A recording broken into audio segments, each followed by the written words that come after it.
मित्रों, आपका अपने YouTube चैनल स्टोरी टेलर में बहुत बहुत स्वागत है। आज हम आपको बताएंगे कि साईं बाबा ने अपने अंतिम समय में कौन से वचन बोले थे जिन्हें सुनते ही व्यक्ति का कल्याण हो जाता है। साईं बाबा के ये वचन साईं बाबा पर मराठी में लिखी गई किताब से मिले हैं। मित्रों, अगर आप भी साईं बाबा के सच्चे भक्त हो तो चैनल को सब्सक्राइब करें और वीडियो को लाइक करें। अगर आप भी गरीब और असहाय बच्चों की मदद करना चाहते हैं तो नीचे थैंक्स बटन पर क्लिक करके आपसे जो भी हो सके आर्थिक मदद करें। आपको लाखों बच्चों की दुआएं मिलेगी। चलिए अब वीडियो शुरू करते हैं। एक ऐसे पुण्य आत्मा जिनके श्रद्धालु करोड़ों की संख्या में विश्व स्तर पर फैले हैं तथा जिन्हें लोग ईश्वर का रूप भी मानते हैं, वे हैं शिरडी के साईं बाबा। शिरडी में साईं बाबा के मंदिर में दर्शन करने वाले श्रद्धालुओं की लंबी कतारें लगती है। ये स्थान इसलिए भी विशेष है क्योंकि पूरी दुनिया से लोग यहाँ आते हैं और अपने काबिलियत के अनुसार दान दक्षिणा करते हैं। शिरडी के साईं बाबा बाकी संतों से थोड़े अलग हैं क्योंकि इन्हें मानने वाले लोगों के धर्म व संप्रदाय भी विभिन्न होते हैं।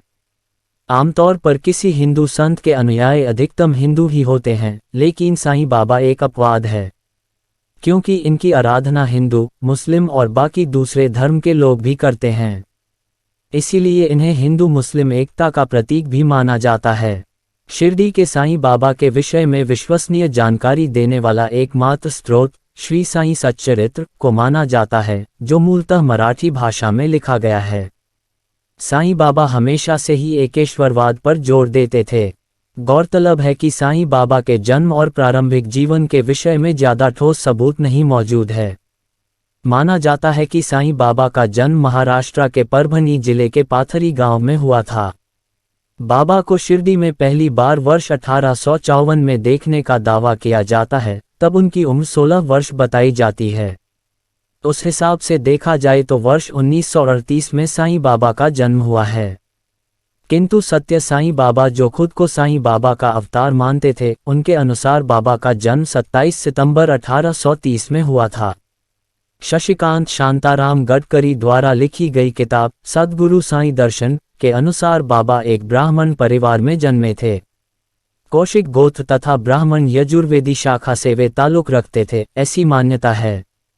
बताया जाता है कि साईं बाबा के पिता का नाम गंगाभाव तथा माता का नाम देवकी गिरी था। साईं बाबा अपने माता पिता के कुल 5 संतानों में से तीसरे नंबर के संतान बताए जाते हैं, जिनका प्रारंभिक नाम हरिबाबू भूसारी बताया जाता है। ईश्वर के अवतार माने जाने वाले साईं बाबा ने 15 अक्टूबर 1918 के दिन समाधि ले ली थी। कहा जाता है कि शिरडी के साईं बाबा ने अपने दुनिया से विदा लेने के संदेश बहुत पहले ही दे दिए थे। 15 अक्टूबर हिंदू मान्यताओं के अनुसार दशहरा का पवित्र दिन होता है, जिसे साईं बाबा संसार से विदा लेने के लिए सबसे उचित दिन बताते थे। क्योंकि साईं बाबा को हिंदू और मुस्लिम ये दोनों ही पक्ष पूजते थे, इस कारण साईं बाबा के निधन के पश्चात दोनों ही पक्षों में एक बड़ा विवाद खड़ा हो गया था, जो कि बाबा के अंतिम संस्कार को लेकर था। सरकारी अधिकारियों की मौजूदगी में बाबा के अंतिम संस्कार के लिए मतदान करवाया गया, जिसमें हिंदू पक्ष जीत गया और यह नतीजा निकला कि बाबा का अंतिम संस्कार हिंदू रीति रिवाज से किया जाएगा। साईं नाथ का चमत्कार। साईं बाबा की चर्चा हर तरफ सुनकर एक व्यक्ति ने उनके शक्तियों की पड़ताल करनी चाहिए, जिसके लिए वह उनसे मिलने शिरडी पहुंचा। वह व्यक्ति यह निश्चित करना चाहता था कि क्या वाकई में साईं बाबा के पास कोई चमत्कारी शक्तियां हैं या नहीं। वह व्यक्ति अपने मस्तिष्क में ढेरों सवाल लिए जब साईं बाबा के पास पहुंचा तो उसके साथ कुछ ऐसा हुआ जिसने उसे अंदर से झकझोर दिया।